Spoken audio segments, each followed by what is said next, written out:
Hello दोस्तों, क्या हाल चाल। मैं सीए कपिल गोयल और आज हम करने वाले हैं एसए 620। लास्ट लेक्चर में हमने 620 का इंट्रोडक्शन देख लिया था और आज मैं आपको डिटेल में करवाने वाला हूँ ये स्टैंडर्ड। साथ ही साथ एग्जाम के क्वेश्चन भी हम इस वीडियो में देखने वाले हैं। और दूसरी एक और इम्पोर्टेंट बात, ये वीडियो जो आज मैं रिकॉर्ड कर रहा हूँ ये 4th ट्रायल है मेरा और आई होप भगवान श्री गणेश मुझे आज कामयाब बना इस वीडियो को रिकॉर्ड करने में। 4th ट्रायल है और आज 20th डे है, मतलब 20 दिन से मैं कोई लेक्चर रिकॉर्ड नहीं कर पाया हूँ। आज कोशिश कर रहा हूँ, देखता हूँ कि आज रिकॉर्ड कर पाता हूँ या नहीं कर पाता हूँ। वापस से आई एम ट्राइंग, क्योंकि गिरना है उठना है, गिरना है उठना है, ये तो भैया लाइफ का पार्ट है। हुआ क्या था, काफ़ी बच्चे जानना चाह रहे होंगे सर क्या हो गया था, एकदम से हॉस्पिटल में एडमिट कैसे हो गए थे। जो बच्चे को काफ़ी लोग जानना चाह रहे हैं हुआ क्या था। भाई 3-4 चीज़ें एक साथ हो गई। एक स्टमक इन्फेक्शन हो गया, अलग ही लेवल का कोई इन्फेक्शन हो गया, पता नहीं क्या ही बोलेंगे इसको। कोविड हो गया, साथ ही साथ थ्रोट इन्फेक्शन हो गया। उसके अलावा पूरा परिवार बीमार हो गया। मतलब शुरुआत मुझसे हुई, लेकिन आशवी लिशा और बाकी लोग जल्दी रिकवर कर गए। लेकिन मैं ठीक तो हो गया 7-8 दिन में, हॉस्पिटल से भी डिस्चार्ज मिल गया था 3 से 4 दिन में। लेकिन मेरे साथ दिक्कत ये हुई कि मैं बहुत ज़्यादा वीक हो गया और आज भी मैं अगर बात करूँ तो जो लेग्स हैं उस पे इम्पैक्ट है।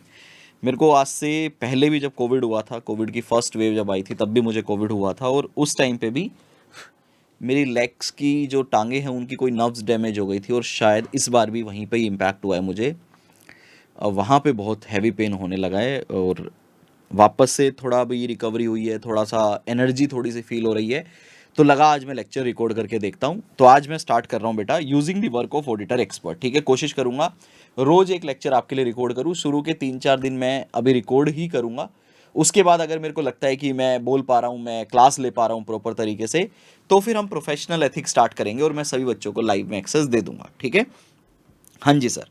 तो सबसे पहले एक बार दोबारा से कर रहा हूँ, क्योंकि 20 दिन पहले मैंने इससे पुराना लेक्चर रिकॉर्ड किया था तो मुझे याद नहीं आप लोगों ने कितना वो देखा है, या हो सकता है आपका भी ब्रेक हो गया हो। तो using of work of auditor expert, तो इसका पहले हल्का सा एक डिस्कशन कर लेते हैं कि ये क्या था। ठीक है, आपको पता है कि सर फाइनेंशियल स्टेटमेंट बनाने की जो रिस्पॉन्सिबिलिटी है वो मैनेजमेंट के पास होती है। एक मैनेजमेंट है जो फाइनेंशियल्स बनाएगी, जो फाइनेंशियल्स को बनाएगी एज पर FRF।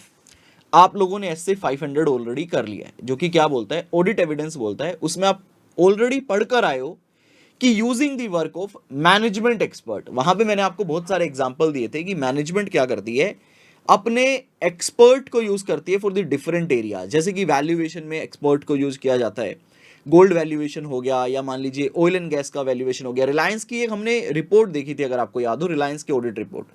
वहां पे reserve, oil and gas reserve के अंदर भी रिलायंस ने क्या किया था, एक्सपर्ट को यूज किया था। तो ऑडिटर क्या करता है, एक्सपर्ट की रिपोर्ट लेता है और उस रिपोर्ट को स्टडी करता है और उस पे अपने ऑडिट प्रोसीजर लगाकर उस पे भी अपना, उस एरिया पे भी sufficient appropriate audit evidences frame करता है। सेम उसी तरीके से ऐसा हो सकता है। अब आपका ना सबसे पहले क्वेश्चन ये होना चाहिए, सर ऑडिटर एक्सपर्ट क्यों यूज करेगा, क्योंकि फाइनेंशियल बनाने की रिस्पॉन्सिबिलिटी तो किसकी है, मैनेजमेंट की है। तो अगर मैनेजमेंट को फाइनेंशियल प्रिपरेशन में कहीं पे मान लो जजमेंटल एरिया है, कहीं पे हाई रिस्क की एरिया है, कहीं पे एस्टिमेशन वाले स्कोर्स हैं, तो वहां पे तो सर मैनेजमेंट एक्सपर्ट को यूज करेगा ना। और हम क्या करेंगे, मैनेजमेंट का जो एक्सपर्ट है हम उस एक्सपर्ट की रिपोर्ट को यूज कर लेंगे। ऑडिटर क्या करेगा, एक्सपर्ट की रिपोर्ट को यूज कर लेगा, मैनेजमेंट एक्सपर्ट। तो सर आप ये बताओ कि ऑडिटर को एक्सपर्ट हायर करने की रिक्वायरमेंट ही क्या है। देखिए, आपको लिंक करके करना पड़ेगा ऐसे 500 के साथ। देखिए, आप बिल्कुल सही बोल रहे हो। अगर आपका माइंडसेट इस तरीके से चल रहा है कि सर फाइनेंशियल बनाने की रिस्पॉन्सिबिलिटी तो मैनेजमेंट की है, तो एक्सपर्ट भी मैनेजमेंट हायर करें, हम क्यों करें। लेकिन आपको ना यहाँ पे कुछ बातें कंसिडर करनी पड़ेगी कि वो एरिया क्या है, वो फैक्टर क्या है जहां पे मैनेजमेंट ने एक्सपर्ट को यूज किया है। एरिया देखना पड़ेगा। फिर आपको देखना पड़ेगा, मैं यहाँ पे आपके अभी अंडरस्टैंडिंग के लिए एरिया लिख रहा हूं कि सर वो एरिया क्या है, उस एरिया का रोमम या मटीरियलिटी क्या है। आपको ये बताना पड़ेगा कि उस एरिया में रिस्क कितना है, उस एरिया में जजमेंट कितना लगाना पड़ रहा है, एस्टिमेशन कितना लगाना पड़ रहा है। साथ ही साथ हम ये देखेंगे कि मैनेजमेंट ने जिस एक्सपर्ट को यूज किया है क्या वो मैनेजमेंट इन हाउस है या आउटसोर्स है। उस मैनेजमेंट की कॉम्पिटेंस क्या है, क्वालिफिकेशन क्या है, क्या वो मैनेजमेंट के लिए अदर सर्विसेज भी प्रोवाइड कर रहा है। क्योंकि इन सब बातों के बेस पे आपको ऐसा लग सकता है कि यार मैनेजमेंट का जो एक्सपर्ट है वो इन हाउस है, मैनेजमेंट उसे कंट्रोल कर सकती है, मैनेजमेंट उसके डिसीजन को चेंज करवा सकती है, मैनेजमेंट उसको इन्फ्लुएंस कर सकती है। तो ऐसे केस में हमारे ऑडिटर को ऐसा लग सकता है कि एक काम करते हैं, since this area is very high risky और ये बहुत मटीरियल है, एक काम करता हूं, क्यों ना मैं ही किसी एक्सपर्ट को हायर कर लूं और उससे इस एरिया पे सर्विसेज ले लूं। वो जो एक्सपर्ट को एक ऑडिटर हायर कर रहा है वो जजमेंटल एरिया भी हो सकता है, वो सिंपल एक कंसल्टेंसी भी हो सकती है, या वो फाइनेंशियल की कोई डिटेल वर्किंग भी हो सकती है। तो अब आपके दिमाग में एक और बात आएगी, कपिल सर ऐसे केस में तो फिर ऑडिटर को क्या करना पड़ेगा, अपने एक्सपर्ट के साथ, ऑडिटर एक्सपर्ट के साथ क्लाइंट का सारा रो डेटा शेयर करना पड़ेगा, और ऐसे केस में तो कॉन्फिडेंशियलिटी ब्रीच हो सकती है। तो याद करो, याद तो नहीं कर पाओगे, वही करवाना है मुझे एक स्टैंडर्ड, ऐसे 220 में आपको करवाऊंगा। उसमें बेटा कभी कभी ऑडिटर एक्सपर्ट हमारी ऑडिट टीम का पार्ट बन जाते हैं, तो हमें उनके साथ एग्रीमेंट भी करना पड़ेगा, उनके साथ कॉन्फिडेंशियलिटी भी मेंटेन करनी पड़ेगी, साथ ही साथ एक्सपर्ट को भी बोलना पड़ेगा आपको कॉन्फिडेंशियलिटी मेंटेन करनी है। जो एक ऑडिटर की एथिकल रिक्वायरमेंट है, हमें एक्सपर्ट के लिए भी वो सारी एथिकल रिक्वायरमेंट कंप्लाई करनी पड़ेगी, उसका इंडिपेंडेंस चेक करना पड़ेगा। तो आप ये समझ के चलो कि एसए नंबर 200, 210, 220 जो काम हम एक ऑडिट टीम के लिए करते हैं, वही सारे काम आपको एक ऑडिटर एक्सपर्ट के लिए भी करने पड़ेंगे, उसको हायर करने से पहले और उसके काम को यूज करने से पहले। तो ये तो हो गई बेसिक बात कि सर हो सकता है मैनेजमेंट एक्सपर्ट यूज करे, बट ऑडिटर को भी हो सकता है उसी एरिया में एक्सपर्ट की रिक्वायरमेंट फील हो, या तो पहला रीजन कि हमें मैनेजमेंट एक्सपर्ट की रिपोर्ट नहीं समझ आ रही, हम इस पे सेकंड ओपिनियन लेना चाहते हैं। जैसे मैं बीमार हुआ तो मैंने 3 ओपिनियन लिए, मैंने फोर्टिस से ओपिनियन लिया, मेदांता से लिया, और एक हमारे लोकल डॉक्टर से भी ओपिनियन लिया, जिनको मैंने सबसे पहले दिखाया था। क्योंकि भैया चीज़ें बिगड़ जाती हैं, चीज़ें नहीं समझ आती, आप इतनी सारी एंटीबायोटिक ले चुके हो फिर भी ठीक नहीं हो रहा है, तो वी टेक मल्टीपल ओपिनियन। तो ऐसे ही ऑडिटर को मान लो लगता है कि यार मुझे एक एरिया में चीज़ें नहीं समझ आ रही है, रिस्क बहुत ज़्यादा है, तो ऑडिटर भी अपना एक्सपर्ट हायर कर सकता है। तो मैंने तो ये एक रिक्वायरमेंट आपको बताई कि ऑडिटर किसी एक एरिया में ओपिनियन या एक एरिया में एक्सपर्ट की हेल्प क्यों ले सकता है। दूसरा, अभी बहुत सारे एग्जाम्पल दूंगा वन बाय वन करके। दूसरा एग्जाम्पल सोचिए, प्लानिंग स्टेज से स्टार्ट करते हैं। जब हम किसी क्लाइंट को एक्सेप्ट करते हैं बेटा, तो आपको पता है उसका एक बैकग्राउंड चेक होता है, जिसको आप क्या बोलते हो, सेक्रेटरियल कंप्लायंसेस भी आप बोल सकते हो। उस बैकग्राउंड चेक के लिए डायरेक्टर्स के ऊपर कोई केस तो नहीं चल रहे, कंपनी का बैकग्राउंड क्या है, कंपनी का बिजनेस क्या है, कंपनी की पूरी हिस्ट्री, इन सब चीज़ों को रिसर्च करने के लिए भी हम एक थर्ड पार्टी की हेल्प ले सकते हैं। हालांकि उसका मेरे ऑडिट ओपिनियन से कोई लिंकिंग नहीं है, अब मैं जनरली डिस्कशन कर रहा हूँ, तो कहाँ कहाँ में हम एक्सपर्ट की हेल्प लेते हैं वो मैं बता रहा हूँ। तो वहाँ पर भी हम एक्सपर्ट की हेल्प ले सकते हैं, एक थर्ड पार्टी की हेल्प ली जा सकती है। सेकेंड नंबर पर क्या होता है, जब हम क्लाइंट एक्सेप्ट कर लेते हैं और कंपनी को ज्वाइन कर लेते हैं, ज्वाइनिंग के बाद आप लोगों को पता है, बेटा गेट बंद कर देंगे प्लीज, आप दोनों यहां आके खड़े हो जाओ, गेट बंद कर दो। जब हम क्लाइंट एक्सेप्ट कर लेते हैं और क्लाइंट एक्सेप्ट करने के बाद हमें क्लाइंट के यहां जाकर, बेटा मैं पढ़ा नहीं पाऊंगा अगर आप दोनों मेरे को डिस्टर्ब करोगे, तो हमें क्लाइंट के यहां जाकर बेटा आईटी सिस्टम चेक करना पड़ता है, रोमम निकालना पड़ता है। भाई मैं रुक जाता हूं एक मिनट। तो आईटी सिस्टम और रोमम को निकालने के लिए, आईटी को अंडरस्टैंड करने के लिए भी हमें एक्सपर्ट की रिक्वायरमेंट हो सकती है। क्यों? क्योंकि कंपनी ने अपने सॉफ्टवेयर को किस तरीके से डिजाइन कर रखा है, उसका आईआर पीआर क्या है, इनिशिएशन, रिकॉर्डिंग, प्रोसेसिंग, रिपोर्टिंग का प्रोसेस क्या है, एक सॉफ्टवेयर कैसे काम कर रहा है, उसके लिए भी हमें एक्सपर्ट की हेल्प ली जा सकती है। किन एरियाज में, मान लो एस्टिमेशन कोर्ट्स हैं जहां पे जजमेंट बहुत ज्यादा है, वहां पे हम एक्सपर्ट की हेल्प ले सकते हैं। तो ये मैंने आपको कुछ एग्जांपल दे दिए कि एक्सपर्ट की हेल्प कहाँ कहाँ ली जा सकती है। आशवी बेटा मैं पढ़ा लूँ, बाद में आप आ जाना क्लास खत्म होने के बाद। अब बाय हाय बोल दो सबको। शी इज आशवी, आप एक बार चलो हाय बोल के चले जाना। शी इज आशवी, ठीक है, बोलो कुछ तो बोलो बच्चों को। हाय हाय, ये उधर देखना है आपने। हाय हाय आशवी, से best of luck for your exam. Best of luck for your exam. तो और ये है लिशु, लिशा, लिशा कम। से हाय, Hi. और अब बोल दो बाय, Bye. Take care. चलो जाओ जाओ बेटा, बस 1 घंटे 1.5 घंटे में क्लास खत्म हो जाएगी, फिर अपन खेलेंगे, ठीक है, जाओ। हाय लिशा।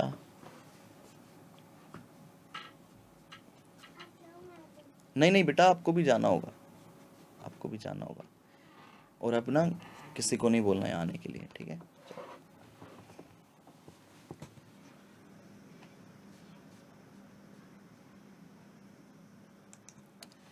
एक्चुअली हुआ क्या है, पहले मेरा जो ऑफिस था, जो स्टूडियो था, वो घर से अलग था। लेकिन अब मेरी हालत इतनी ख़राब हो गई है कि फाइनली हम घर पे ही एक रूम को मैंने स्टूडियो बना दिया है, जहाँ मैं रहता हूँ वहीं पे ही। तो इसीलिए बच्चे आ गए। लो जी, तो मैंने आपको बताया कि एक ऑडिटर एक्सपर्ट की कहाँ कहाँ मदद ले सकता है मल्टीपल एरियाज में, बिफोर एक्सेप्टेंस से लेकर एक्सेप्टेंस के टाइम पे, प्री प्लानिंग एक्टिविटी में, प्लानिंग एक्टिविटी में, और फाइनेंशियल स्टेटमेंट के ऑडिट में। तो आपको पता है, आप फाइनेंशियल्स में भी पढ़ते हो, एफआर में भी पढ़ते हो, मल्टीपल एरियाज के अंदर हम एक एक्सपर्ट की हेल्प ले सकते हैं। इसके बाद आपने अगर लास्ट लेक्चर अभी रिसेंटली देखा है या आप उसके तुरंत बाद देख रहे हो, तो आपने देखा था मैंने आपको एक पूरा फ्लो बनवाया था। सर फ्लो कहाँ बनवाया था? वो बुक में ही शायद नीचे ड्रॉ करवा दिया था। एक सेकेंड,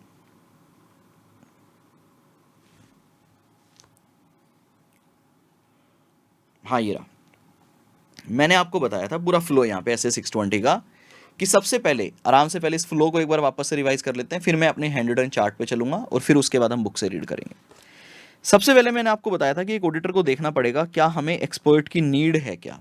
सर हम एक्सपर्ट की नीड को एसेस करेंगे कि कहाँ पे मैं एक्सपर्ट की हेल्प ले सकता हूँ, जैसे कि टेस्ट ऑफ कंट्रोल, रोमम, आईटी एनवायरनमेंट, मल्टीपल एरियाज में हम एक्सपर्ट की हेल्प ले सकते हैं। दूसरा, consideration when deciding about use of expert, जब मैं किसी एक्सपर्ट को यूज करूंगा तो किन किन पॉइंट को कंसिडर करना होगा।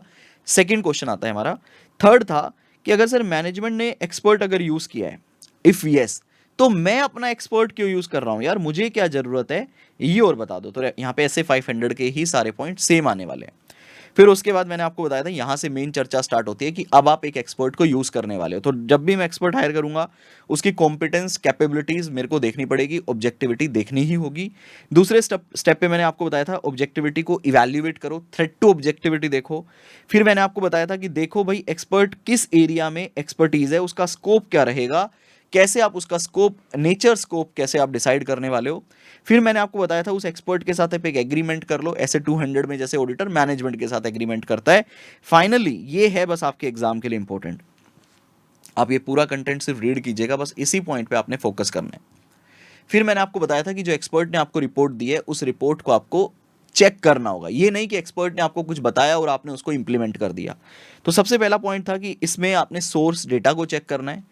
सोर्स डेटा के बाद एक्सपर्ट ने जो एजम्पशंस लगाई है उनको चेक करना है, और साथ ही साथ जो उसकी फाइंडिंग है, जो उसकी फाइनल रिपोर्ट है, उसे भी चेक करना है और उस पर अपने ऑडिट प्रोसीजर लगाने हैं। ऐसे 610 याद है।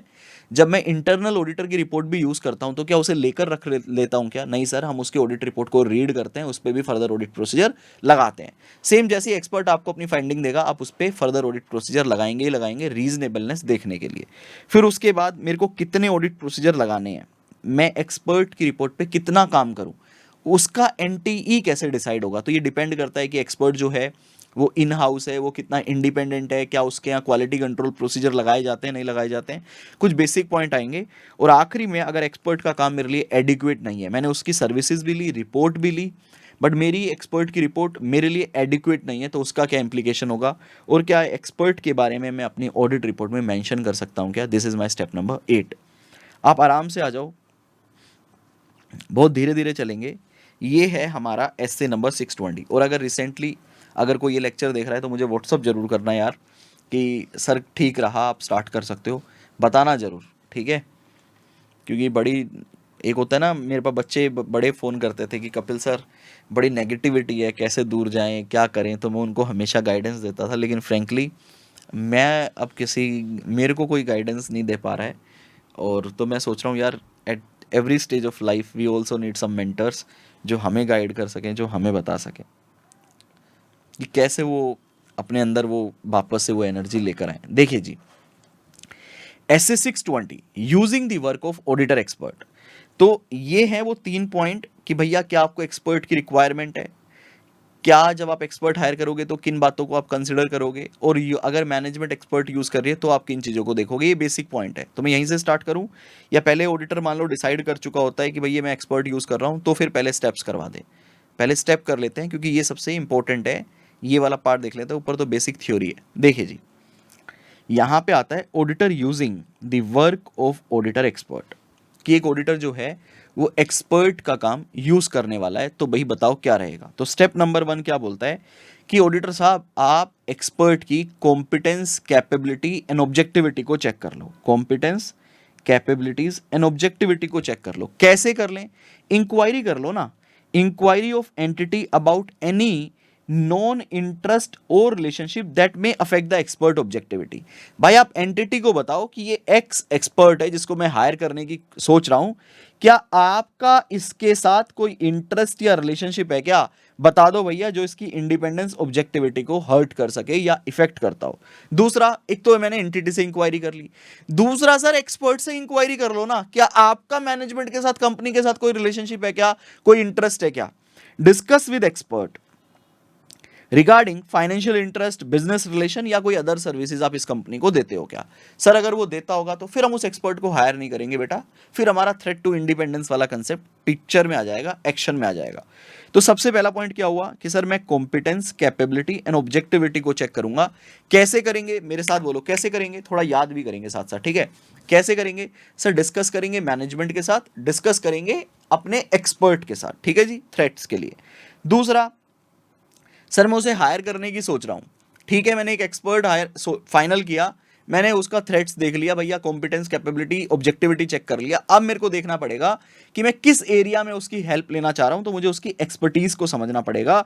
Obtain understanding of field of expertise to understand क्या जी, नेचर, स्कोप एंड ऑब्जेक्टिविटी। वापस से कि भाई मेरा नेचर एंड स्कोप क्या होगा। अगर मैं बिल्कुल ही टेक्निकली जाऊं तो यहाँ पे 2 कीवर्ड इंपॉर्टेंट है, नेचर एंड स्कोप। भाई मेरे को उसका एक्सपर्टीज, उसका क्या फील्ड में एक्सपीरियंस है, उसके बेस पे मैं नेचर एंड स्कोप दूंगा। साथ ही साथ मेरी रिक्वायरमेंट को भी कंसिडर करूंगा of that expert work for the auditor purpose, evaluate the adequacy of work for auditor purpose, और उसके काम को मुझे क्या करना पड़ेगा, इवैल्यूएट करना पड़ेगा। ये हमारा स्टेप नंबर 2 है बेसिक प्रोसीजर के अंदर। तीसरा कहता है एग्रीमेंट विद ऑडिटर एक्सपर्ट, कि भैया आप ऑडिटर एक्सपर्ट को हायर कर रहे हो, आपने एडिक्वेसी ऑफ वर्क देख लिया, नेचर एंड स्कोप देख लिया, साथ ही साथ ऑब्जेक्टिविटी भी स्टडी कर ली। अब आप उसके साथ एक एग्रीमेंट फाइल कर लो। विदाउट एग्रीमेंट आप काम मत स्टार्ट करना। तो देखो यहाँ पे ना 2 क्वेश्चन आते हैं, मैंने नोट्स में एक क्वेश्चन कवर नहीं किया है, वो क्वेश्चन बैंक में है, तो प्लीज आप यहाँ पे लिख लो। यहाँ पे आता है कि आप एक एग्रीमेंट कर लो ऑडिटर एक्सपर्ट के साथ। उस एग्रीमेंट में क्या आएगा, तो डेफिनेटली जो ऐसे 210 में सेम पॉइंट ऑडिटर और मैनेजमेंट करती है, वही सारे पॉइंट यहाँ पे आ जाएंगे। Sir nature and scope and objectivity आ जाएगी, ऑडिटर के रोल्स एंड रिस्पॉन्सिबिलिटी आ जाएंगे, ऑडिटर के एक्सपर्ट के रोल्स एंड रिस्पॉन्सिबिलिटी आ जाएंगे, मेरा स्कोप, टाइमलाइंस, कम्युनिकेशन रिक्वायर्ड आ जाएगा। ऐसे 210 में एक फॉर्म ऑफ रिपोर्ट आता है, फॉर्म ऑफ रिपोर्ट आ जाएगा। साथ ही साथ अब भाई मैं क्लाइंट का डेटा आपको दे रहा हूं, कॉन्फिडेंशियलिटी की रिक्वायरमेंट भी एग्रीमेंट में कवर करनी पड़ेगी। तो एग्रीमेंट विद ऑडिटर एक्सपर्ट में क्या क्या कवर होगा वो मैंने यहां आपको नोट्स में दे दिया। एक आता है एग्रीमेंट, नीड फॉर एग्रीमेंट। भाई जरूरत ही क्या है? देखो ये क्वेश्चन क्या था कि एग्रीमेंट में क्या क्या कवर करेंगे। एक क्वेश्चन आपको क्वेश्चन बैंक में मैं करवाऊंगा कि भैया एग्रीमेंट की जरूरत ही क्या है। सर एक दूसरे को हम नहीं जानते, लो एंड रेगुलेशन की रिक्वायरमेंट है, कॉन्फिडेंशियलिटी मेंटेन करनी है, सेंसिटिव एरिया है, तो सर डेफिनेटली नीड तो आप 50 पॉइंट लिख सकते हो। तो एक पॉइंट आप नीड के भी 2-4 पॉइंट आप अपने नोट्स में लिख लेना, जब आप इनको कॉपी पेस्ट करोगे तो ये चीज़ भी आपकी चार्ट्स में कवर हो जाएगी। तो देखो बेटा एक बार रिपीट करते हैं। 3 पॉइंट आपने क्या देखे? सर एक ऑडिटर एक्सपर्ट को यूज़ करना चाह रहा है, तो सबसे पहले मैंने देखा कॉम्पिटेंस, कैपेबिलिटी, ऑब्जेक्टिविटी। कैसे? मैनेजमेंट से इंक्वायरी करके, एक्सपर्ट से इंक्वायरी करके। फिर मैंने नेचर एंड स्कोप देखा, उसके एक्सपर्टीज फील्ड देखी और उसके काम को एडिक्वेसी ऑफ वर्क देखा। साथ ही साथ फिर मैंने बोला यार एग्रीमेंट बना लो, एक एग्रीमेंट की जरूरत क्या है और एग्रीमेंट में क्या आएगा। इसी तरह से बोलना है, मेरे साथ बोलो, एग्रीमेंट की जरूरत क्या है और एग्रीमेंट में क्या आएगा। 2 पॉइंट आ गए। अब बेटा this is the most important part for your exam. ये स्टेप 4 ही है बस जो आपको याद रखना है, बाकी आप सब रीड करके जाना, मेरे को कोई दिक्कत नहीं है। बस स्टेप नंबर 4 मैंने बकायदा नोट्स में लिख दिया है, this is the important part. उसके अलावा सब बेसिक है, सब आप रीड करके चले जाना, क्योंकि हर चीज आप याद नहीं कर सकते, हर चीज आप रट नहीं सकते, ये याद रखना। तो अपने को स्मार्टली पढ़ाई करनी है कि इंपॉर्टेंट पार्ट भैया मेरे को याद है, बाकी मेरे को पूरा फ्लो मैंने रीड कर लिया, पेपर में कुछ आएगा, कुछ मेरे को याद आएगा, कुछ मैं अपनी नॉलेज के हिसाब से लिख दूंगा। चलिए जी आगे चलते हैं।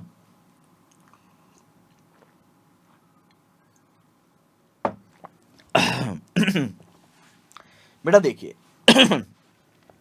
अब आपने क्या करना है, 3 पॉइंट हो गए। फ्लो तो याद होना ही चाहिए कि भैया जब मैं एक्सपर्ट हायर करूंगा, कॉम्पिटेंस, कैपेबिलिटी, ऑब्जेक्टिविटी देखूंगा, साथ ही साथ उसके काम की अंडरस्टैंडिंग लूंगा, फिर उसके साथ एक एग्रीमेंट करूंगा। अब वो काम करके आपको दे रहा है, तो उसका काम का एडिक्वेसी चेक करूंगा कि उसका काम मेरे लिए रेलेवेंट है या नहीं है। तो जब मैं उसके काम की एडिक्वेसी चेक करूंगा, this is the most important part, तो मैं क्या देखूंगा, क्या चेक करूंगा? तो बेटा सबसे पहले आप एक बात बताओ, एक्सपर्ट ने क्या अपने मन से कोई काम कर दिया होगा? नहीं सर, उसने भी कोई ना कोई बेस डेटा यूज किया होगा। तो सबसे पहले मैं उसका सोर्स डेटा चेक करूंगा। सर आप ही ने नहीं दिया होगा एक्सपर्ट को डेटा? अरे भैया कुछ मैंने दिया होगा, कुछ उसने हो सकता है इंडस्ट्री डेटा लिया हो, एक्सटर्नल डेटा लिया हो। आप नहीं बोल सकते ना कि सोर्स डेटा, जैसे हम ऑडिट करते हैं तो क्या सिर्फ हम मैनेजमेंट से डेटा लेते हैं? नहीं सर, हम अपने डेटा को भी यूज करते हैं, हम कुछ जजमेंट भी लगाते हैं। तो सबसे पहले आपको सोर्स डेटा देखना होगा। याद करो लेक्चर 1, जब मैंने आपको बताया था कि आप सैंपल निकालते हो तो क्लाइंट का डेटा पॉपुलेशन आप आइडिया सॉफ्टवेयर में डालते हो, तो उसका सॉफ्टवेयर में डेटा डालने से पहले आप आईपी टेस्टिंग करते थे, जिसके अंदर आप क्या देखते थे? Completeness, adequacy, relevance and reliability. Same आप जब एक्सपर्ट आपको कोई रिपोर्ट दे रहा है तो आप उसका सोर्स डेटा देखेंगे, क्या वो रेलेवेंट है, कंप्लीट है, एंड एक्यूरेट है। बेटा सेम अजर्शंस हैं जो आप ऑडिट में देखते हो। भाई उसका डेटा कंप्लीट होना चाहिए, एक्यूरेट होना चाहिए, रेलेवेंट होना चाहिए, रिलायबल होना चाहिए। अगर सोर्स डेटा ही गलत ले लिया तो भैया उसका आउटपुट भी गलत ही होगा। तो आपको सबसे पहले सोर्स डेटा को चेक करना है। सोर्स डेटा में क्या कहता है, आपको क्या देखना है? ओरिजिन ऑफ डेटा देखो। भाई डेटा कहां से ओरिजिनेट हो रहा है वो देखो, उससे आपको पता चलेगा डेटा कितना रिलायबल है, कितना एक्यूरेट है, कितना कंप्लीट है। साथ ही साथ कहता है जो डेटा आप यूज कर रहे हो उस पे कंट्रोल कैसे हैं, इंटरनल कंट्रोल। क्योंकि अगर कंट्रोल वीक है तो डेटा के ऊपर रिलाय नहीं किया जाएगा। अगर मैनेजमेंट से आपने डेटा लेकर दिया है तो मैनेजमेंट का उस डेटा के ऊपर क्या कंट्रोल है, ये भी आपको कंसिडर करना पड़ेगा। साथ ही साथ कहता है प्रोसीजर क्या रहेगा, ट्रांसमिशन टू एक्सपर्ट, जो डेटा आप देने वाले हो एक्सपर्ट को, उसका प्रोसीजर क्या रहने वाला है, ये भी आपको थोड़ा देखना पड़ेगा। और उसके साथ साथ कहता है review data completeness and consistency. आप डेटा की कंप्लीटनेस और कंसिस्टेंसी को रिव्यू कर लो, क्योंकि अगर आपने कंप्लीटनेस और कंसिस्टेंसी नहीं देखी तो भी आपको डेटा के ऊपर रिलायबिलिटी नहीं आएगी। तो 4 की पॉइंट है। देखो बेटा कुछ बच्चे बहुत बड़ी गलती करते हैं, मेरे हैंड रिटन नोट से ही सारा पेपर लिखने की कोशिश करते हैं कि सर सारे स्टैंडर्ड के हमारे पास हैंड रिटन नोट्स हैं, हम बस एग्जाम में इसी से रिवाइज कर लेंगे। बेटा ये की पॉइंट है, इनके नंबर होते हैं, लेकिन लैंग्वेज फ्रेम करने के लिए तो किताब पढ़नी पड़ेगी ना एक बार, कि पेपर में लिखना कैसे है, एग्जाम आईसीआई का आंसर कैसे होता है। तो ये बेसिकली याद करने वाला कंटेंट हो गया। लैंग्वेज फ्रेमिंग के लिए आप एक बार बुक को रीड कर लेना, एक बार क्वेश्चन बैंक देख लेना, ठीक है। तो सबसे पहले क्या कहता है सर, हम सोर्स डेटा देखेंगे, रेलेवेंस, कंप्लीटनेस, एक्यूरेसी, जिसमें हम डेटा का ओरिजिन देखेंगे, इंटरनल कंट्रोल देखेंगे, ट्रांसमिशन देखेंगे, और कंप्लीटनेस और कंसिस्टेंसी तो वेरीफाई करनी ही करनी है। उसके बाद भैया क्या किया होगा एक्सपर्ट ने? सर एक्सपर्ट जो बंदा है वो डेफिनेटली उसको अजम्पशंस लगाएगा। तो आपको क्या देखना है, जो अजम्पशंस हैं उनका रेलेवेंस एंड रीजनेबलनेस, जो सिग्निफिकेंट अजम्पशंस और मेथड लगाए हैं वो कितने रेलेवेंट है, कितने रीजनेबल हैं। वो जो अजम्पशंस हैं क्या वो जनरली एक्सेप्टेड है within auditor expert field, क्या वो कंसिस्टेंट है as per applicable FRF and management के अंडरस्टैंडिंग के साथ, और dependent on the use of specialise model. और बेटा बहुत सारे मॉडल्स होते हैं यहाँ वैल्यूएशंस वगैरह के अंदर, क्या वो मॉडल्स के साथ डिपेंडेंट है, क्या उसके साथ कंसिस्टेंट है या नहीं, ये भी आपको देखना पड़ेगा। तो सबसे पहला पॉइंट क्या आया, जब मैं उसके काम की एडिक्वेसी चेक करूंगा, सोर्स डेटा देखूंगा, अजम्पशंस देखूंगा, डेटा के ऊपर अजम्पशंस लगाई, कोई फाइनल आउटपुट निकल के आया होगा, जैसे कि एम्प्लॉय बेनिफिट लायबिलिटी का आप एग्जांपल अपने माइंड में रख सकते हो। फाइनली सर उसका फाइंडिंग और कंक्लूजन आया होगा, तो उसकी फाइंडिंग कंक्लूजन, इसको मैं रिपोर्टिंग भी बोल सकता हूं, इसको मैं क्या बोल सकता हूं, रिपोर्टिंग भी बोल सकता हूं, उसकी रिपोर्ट भी बोल सकता हूं। तो अपने को देखो अल्टीमेट रिस्पॉन्सिबिलिटी ओपिनियन के लिए किसकी है, ऑडिटर की है। तो उसकी रिपोर्ट कितनी रेलेवेंट और रीजनेबल है ये भी मुझे चेक करना पड़ेगा। डेफिनेटली इसके लिए आपको एक्सपर्ट से इंक्वायरी करनी होगी। तो इंक्वायरी करो एक्सपर्ट से, उसकी रिपोर्ट को रिव्यू करो और उसके वर्क पेपर्स देखो। यहाँ पे बहुत सारे बच्चों के माइंड में क्वेरी आ सकती है कि सर एक्सपर्ट अपने वर्क पेपर देगा क्या? डेफिनेटली अपनी वर्किंग शेयर कर सकता है, क्योंकि वो पब्लिक रिपोर्टिंग नहीं कर रहा, वो एक प्राइवेट रिपोर्टिंग टू ऑडिटर कर रहा है, तो अपनी सारी वर्किंग शेयर करेगा, क्योंकि अल्टीमेट रिस्पॉन्सिबिलिटी भी मेरी है। अब यहाँ से एक आगे इंपॉर्टेंट पॉइंट चलता है जिसमें मैंने एक स्टार भी लगा रखा है, ध्यान रखिएगा। अब आपके माइंड में एक क्वेश्चन आएगा, सर एक्सपर्ट ने मेरे को रिपोर्ट दे दी, अपनी वर्किंग दे दी कि उसने वो डेटा किस बेस पे कैलकुलेट किया है, तो क्या उसने जो अपनी रिपोर्ट दी है, क्या उस डिसीजन को मैं डायरेक्टली इंप्लीमेंट कर दूं अपने ऑडिट के अंदर, या मैं उसे चेक करूं? उसके सारे बेस डेटा जो आप ऊपर पढ़कर आए हो, उसकी सारी एजम्पशंस, उसकी सारी कैलकुलेशंस, या मेरे को ये सब देखना होगा? आप सोचिए और आप बताइए क्या देखना होगा या नहीं। आपका आंसर आना चाहिए यस सर, ऑडिटर को पूरा डिटेल में देखना होगा। क्यों? क्योंकि मेरी ही रिस्पॉन्सिबिलिटी है, ऑडिटर की रिस्पॉन्सिबिलिटी है फॉर दी ओपिनियन। तो यहाँ कहता है कि जो रिपोर्ट आपके पास आई है ना, उस पे आप ऑडिट प्रोसीजर लगाओ। कितने लगाएं वो स्टार है, कि कितने ऑडिट प्रोसीजर लगाएं वो भी डिटेल में देखेंगे, लेकिन आप इस पे अपने ऑडिट प्रोसीजर लगाओ। अब ये अलग से करने की रिक्वायरमेंट नहीं है, अप्लाई ऑडिट प्रोसीजर। यहाँ बता दिया क्या क्या ऑडिट प्रोसीजर लगाओ। आप मुझे बताओ किस स्टैंडर्ड में आप पढ़कर आए ऑडिट प्रोसीजर कौन कौन से लगाते हैं? सर एक तो आपने इंटरनल कंट्रोल के साथ बताया था कि भैया सबसे पहले रिस्क असेसमेंट करते हैं, रोमम निकालते हैं, उस पे ऑडिट प्रोसीजर लगाते हैं। ये बेसिक हो गए। ऑडिट प्रोसीजर कहाँ पढ़कर आए थे? एसए नंबर 500 में ऑडिट एविडेंस में आपने पॉइंट देखे थे कि एक ऑडिटर कौन कौन से प्रोसीजर लगा सकता है to obtain audit evidences. Sir वो इंक्वायरी कर सकता है, वो इंस्पेक्शन कर सकता है, वो ऑब्जर्वेशन कर सकता है, वो रिकैलकुलेशन कर सकता है, वो रीपरफॉर्मेंस कर सकता है, वो एनालिटिकल प्रोसीजर लगा सकता है। ये आपने इंटर में भी बहुत डिटेल में पढ़ा था। तो वही प्रोसीजर वापस से यहाँ लिख दिए कि जो एक्सपर्ट की रिपोर्ट लोगे ना आप, उस पर ऑडिट प्रोसीजर लगा दो। तो सारे ऑडिट प्रोसीजर आ गए, ऐसे 500 पॉइंट्स। ठीक है, वही सारे पॉइंट आ गए। अब यहाँ पे ऊपर नीचे आप अपना सीरीज में लेके आ सकते हो कि भैया ऑब्जर्व कर लो, पब्लिश डेटा, जो भी डेटा पब्लिश है उसको एग्जामिन कर लो, कंफर्मेशन एक प्रोसीजर है वो देख लो, रीपरफॉर्म कर लो, रिकैलकुलेट कर लो। अगर फाइंडिंग कंसिस्टेंट नहीं है, अगर आपकी एक्सपर्ट की फाइंडिंग आपके ऑडिट प्रोसीजर में कंसिस्टेंट नहीं है, तो मैं क्या करूंगा? इफ रिक्वायर्ड दूसरे एक्सपर्ट की भी हेल्प ले सकता हूं, अदर एक्सपर्ट से डिस्कस कर लो। ठीक है, discuss auditor expert report with management and others. ये एक तो नॉर्मल पॉइंट हो गया। तो ये बेटा जो पॉइंट थे अप्लाई ऑडिट प्रोसीजर, ये सारे जनरल पॉइंट थे। उसके बाद इसी से कनेक्टेड पॉइंट है, स्टार लगा रखा है मैंने। सर कितना ऑडिट प्रोसीजर लगाएं? आपने ये तो बोल दिया ऑडिट प्रोसीजर लगाओ, तो बताओ कितना लगाओगे? सर वो डिपेंड करेगा मैटर क्या है, उस मैटर का रोमम कितना है, मटीरियलिटी कितनी है, आप क्या उस एक्सपर्ट के साथ पिछले साल भी काम करके आ चुके, उसका कॉम्पिटेंस क्या है, उसका इंडिपेंडेंस क्या है, क्या वो किसी क्वालिटी कंट्रोल प्रोसीजर को फॉलो करता है या नहीं करता है। इन सब फैक्टर के बेस पे मैं डिसाइड करूंगा मुझे कितना अपना ऑडिट प्रोसीजर लगाना है। देखिए जी, तो क्या बोलता है?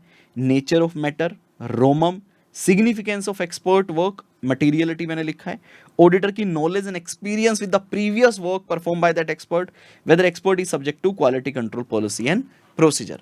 तो ये कुछ बेसिक पॉइंट है जो मुझे हेल्प करेंगे ये डिसाइड करने में कि मेरे ऑडिट प्रोसीजर का एनटीई क्या रहने वाला है। आई होप आपको ये समझ आया हो। तो ये जो पोर्शन है ना बेटा, point number 4, this is the important for your exam. अब बेसिक है, अब सब जजमेंटल है और बेसिक है, कुछ भी टेक्निकल नहीं है। लास्ट पॉइंट खुद आप प्लीज रिप्लाई कीजिएगा।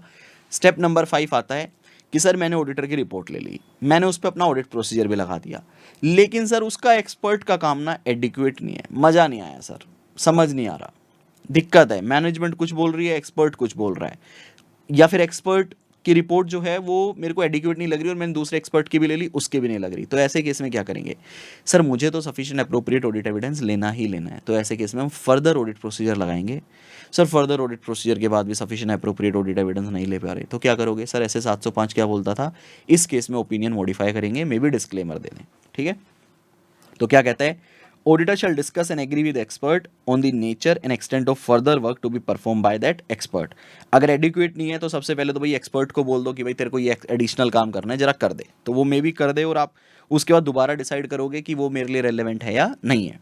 दूसरा, perform further audit procedure appropriate to the circumstance, भाई आप फर्दर ऑडिट प्रोसीजर लगाओ। तीसरा, is sufficient appropriate audit evidence not obtain, modify the report as per SA number 705। बेटा अगर आपको मेरे हैंड डन चार्ट देखकर आपका दिल खुश हो जाए, आपको लगे कि कपिल सर ने हर एक की पॉइंट को इतने वाइडली कवर्ड स्टैंडर्ड जो बुक में इतना बड़ा है मैंने आपको बहुत ही बढ़िया तरीके से बना के दिया है, तो प्लीज़ मुझे आपका मैसेज ज़रूर चाहिए। और अगर मैं ये समरी की वीडियो यूट्यूब पे डाल दूँ मान लो चार्ट डिस्कशन, तो यूट्यूब कमेंट सेक्शन में चाहिए, ठीक है। देखिएगा उसके बाद क्या कहता है, ये हो गया कि अप्रोप्रिएट है या नहीं। उसके बाद लास्ट पॉइंट आता है कि सर क्या एक्सपर्ट के बारे में हम हमारी ऑडिट रिपोर्ट में डाल सकते हैं क्या। तो आप बताओ क्या एक्सपर्ट के बारे में ऑडिट रिपोर्ट में डालना चाहिए। सर नहीं डालना चाहिए। क्यों? क्योंकि अल्टीमेट रिस्पॉन्सिबिलिटी एक ऑडिटर की है, तो आपको उसका कोई भी रेफरेंस अपनी ऑडिट रिपोर्ट में नहीं देना चाहिए। This is the general statement. आप एक केस में एक्सपर्ट का रेफरेंस ऑडिट रिपोर्ट में दे सकते हो, कब? जब लॉ एंड रेगुलेशन की रिक्वायरमेंट हो। दूसरा, जब हमने हमारी रिपोर्ट में मॉडिफिकेशन डाली है and that modification relate to area of that expert, जो हमने काम दूसरे से हेल्प से लिया है और वो मॉडिफिकेशन समझने के लिए एक्सपर्ट का रेफरेंस रिक्वायर्ड है, तो आप डाल दो। दो केसेस हो गए, लॉ एंड रेगुलेशन की रिक्वायरमेंट है, मॉडिफिकेशन को समझने के लिए एक्सपर्ट का रेफरेंस रिक्वायर्ड है, तो हम रेफरेंस दे सकते हैं। लेकिन साथ में एक स्टेटमेंट आपको लिखनी पड़ेगी कि भैया अल्टीमेट रिस्पॉन्सिबिलिटी जो ऑडिट ओपिनियन की है वो ऑडिटर की ही है। पढ़िएगा please. Reference of auditor expert in audit report. Unmodified opinion आपको कभी रेफर नहीं करना, लॉ एंड रेगुलेशन की रिक्वायरमेंट है तो कर देंगे। मॉडिफाइड ओपिनियन में तभी रेफर करेंगे when such reference is necessary for understanding the nature of modification. दोनों ही केस में आप याद रखना, also mention reference does not reduce auditor responsibility for auditor opinion. तो आई होप आपको ये पूरा स्टैंडर्ड समझ आया हो। एक बार से प्लीज़ इसे आराम से बैठ के लिख लेना। मैं श्योर हूँ जब आप लिखने बैठोगे ना तब आपको ये याद हो जाएगा, ठीक है। अब सर वो बेसिक बातें और कर लेते हैं जो ऊपर वाली है। देखिएगा, using the work of auditor expert. सबसे पहले सर नीड मेरे को कहाँ कहाँ पड़ सकती है। सर मेरे को अंडरस्टैंडिंग में हेल्प कर सकता है एक्सपर्ट एंटिटी एनवायरनमेंट में, और इंटरनल कंट्रोल भी आजकल बहुत टेक्निकल हो गए हैं, बहुत कॉम्प्लेक्स हो गए हैं, उसमें हेल्प कर सकता है। ऐसे 315 का पूरा फ्लो है, मैंने यहाँ कुछ नहीं किया।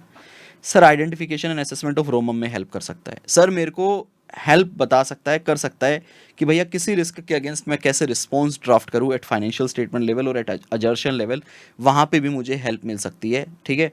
सर कैसे? बेटा हम एक्सपर्ट की हेल्प एग्रीमेंट को स्टडी करने के लिए रेफ़र कर सकते हैं कि बहुत सारी कॉम्प्लेक्स लीगल लैंग्वेज है, हमें नहीं समझ आ रही, तो हम वहाँ पे भी हेल्प लेते हैं। और सफिशिएंट अप्रोप्रिएट ऑडिट एविडेंसेस को भी इवैल्यूएट करने में मुझे हेल्प लग सकती है एक्सपर्ट की। सर एविडेंसेस को इवैल्यूएट करने में भाई आप एक बात बताओ, क्वांटिटी, किसी भी रॉ मटेरियल की क्वांटिटी क्या मेरे लिए एक एविडेंस का काम करेगी? यस। तो उस क्वांटिटी में मैं हेल्प ले रहा हूँ, तो फाइनली एविडेंसेस में भी मेरे को इवैल्यूएट करने में हेल्प करता है। तो यहाँ पे मैं सिर्फ यही लिख रहा हूँ, ऐसे 315 का फ्लो है ये और कुछ भी नहीं है, ठीक है। बेटा ये देखना चार्ट में मैंने एक पॉइंट स्किप कर दिया था, तो मैंने नंबरिंग कैसे दी है। Number 1 need for auditor expert, ठीक है। नीड कहाँ कहाँ, अभी एरिया नहीं है ये, एरिया मैं थोड़े आपको और लिखवा दूंगा, जैसे कि वैल्यूएशन है, एसेट के अंदर यूज़ कर सकते हैं, लाइबिलिटी के अंदर यूज़ कर सकते हैं, तो वो एरिया भी मैं आपके साथ डिस्कस कर लूँगा, ठीक है। जैसे लीगल, ऐसे नंबर 501 अगर आपको याद है 501, तो हमने एक लीगल एक्सपर्ट, लीगल लॉयर से भी हेल्प ली थी, वो भी एक्सपर्ट ही है बेटा। उसके बाद ये थर्ड पॉइंट है, ये सेकंड पॉइंट है। तो पहले सेकंड पॉइंट देखते हैं। आप कंसीडर क्या क्या करोगे when deciding whether to use an auditor expert. तो सबसे पहले आपको देखना पड़ेगा क्या मैनेजमेंट ने उस एरिया में एक्सपर्ट की हेल्प ली है क्या। Whether management use management expert in preparing the financial, अगर हाँ तो हो सकता है फिर मैं मैनेजमेंट एक्सपर्ट की ही हेल्प ले लूँ, मेरे को अपने अलग से एक्सपर्ट हायर करने की रिक्वायरमेंट ही ना हो। दूसरा, sir management expert may be answer, management expert use किया, आंसर कैन बी येस और नो। दूसरा आप देखोगे यार वो मैटर क्या है, वो कितना कॉम्प्लेक्स है, उसका रोमम कितना है, मेरे को किस तरह के प्रोसीजर लगाने पड़ेंगे उस रोमम को रिस्पॉन्ड करने के लिए, और मेरी क्या नॉलेज है इस एरिया में जिस मैटर को मैं देख रहा हूं, और क्या कोई alternate source of evidence available है क्या। तो ये सारे पॉइंट मेरे को डिसाइड करने में, ये डिसाइड करने में हेल्प करेंगे क्या अपने को एक्सपर्ट की रिक्वायरमेंट है या नहीं है। क्या कि मैनेजमेंट एक्सपर्ट यूज किया, मैटर क्या है, कॉम्प्लेक्सिटी कितनी है, रोमम कितना है, उसको मैं कैसे रिस्पॉन्ड करूंगा, मेरी नॉलेज एंड एक्सपीरियंस और अल्टरनेट सोर्स ऑफ एविडेंस। तीसरा क्वेश्चन आता है जो कि यहीं से निकल कर आता है कि सर मैनेजमेंट ने एक्सपर्ट यूज किया है, use of auditor expert when management use A management expert, कि मैनेजमेंट ने एक्सपर्ट को यूज किया है लेकिन उसके बाद भी आप क्यों यूज करना चाह रहे हो, तो क्या फैक्टर हो सकते हैं। देखिए ऑडिटर क्या फैक्टर कंसिडर करेगा, तो बेटा आप खुद से भी बना सकते हो। सर जो मैनेजमेंट एक्सपर्ट है उसका नेचर, ऑब्जेक्टिव एंड स्कोप देखेंगे, नेचर, स्कोप एंड ऑब्जेक्टिविटी देखेंगे। उसके बाद देखेंगे क्या वो कंपनी ने एम्प्लॉय कर रखा है क्या, भाई उसका इंडिपेंडेंस हर्ट हो सकता है। तीसरा देखेंगे क्या मैनेजमेंट उसको कंट्रोल कर सकती है, इन्फ्लुएंस कर सकती है। उसकी कॉम्पिटेंस एंड कैपेबिलिटीज़ देखेंगे। देखेंगे, देखो ये ना पहले मैं एक बार करवा पढ़ा चुका था इसलिए ब्लर हो रहा है, तो उस दिन मेरे को लेक्चर वो लगा नहीं, उसमें एनर्जी थी तो मैंने नहीं अपलोड किया।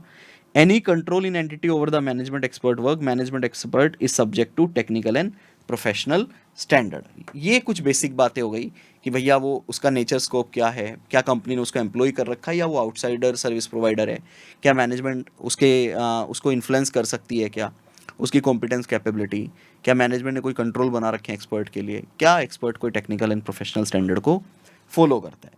तो ये था बेटा कंप्लीट एस्से नंबर 620। अभी इसमें मैं 2 एडिशन और करूँगा क्वेश्चन बैंक से, प्लीज़ आप उन्हें भी ऐड कर लेना, ठीक है। एक एडिशन मैं आपको ऑलरेडी बता चुका हूँ कि जो हमारा एग्रीमेंट है उस एग्रीमेंट के अंदर,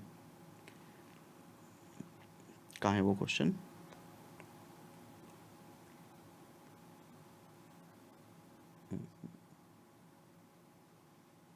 ये रहा। नीड को मैं मेंशन करूंगा, एक ये वाला पॉइंट आपको ऐड करवाऊंगा। तो सबसे पहले मैं क्वेश्चन बैंक करवा दूं, फिर उसके बाद डिटेल में रीड कर लेंगे, ठीक है। पहले क्वेश्चन बैंक कर लेते हैं, आ जाओ।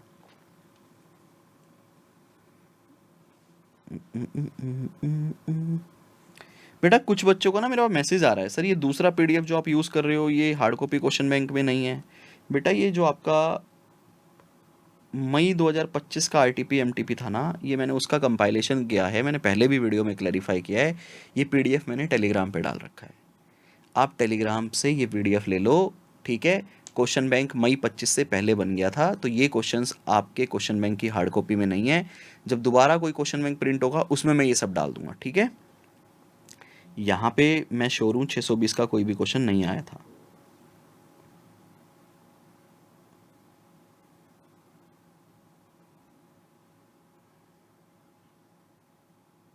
यहाँ नहीं है लेकिन पहले है, ये वाले देखते हैं, आ जाओ। ऐसे नंबर 620 क्वेश्चन बैंक की वीडियो अलग से बनाऊं क्या, ताकि अपन यूट्यूब पे भी डाल दें। सर अलग अलग रिकॉर्ड कर लो, अलग से डाल दो, ठीक है जी।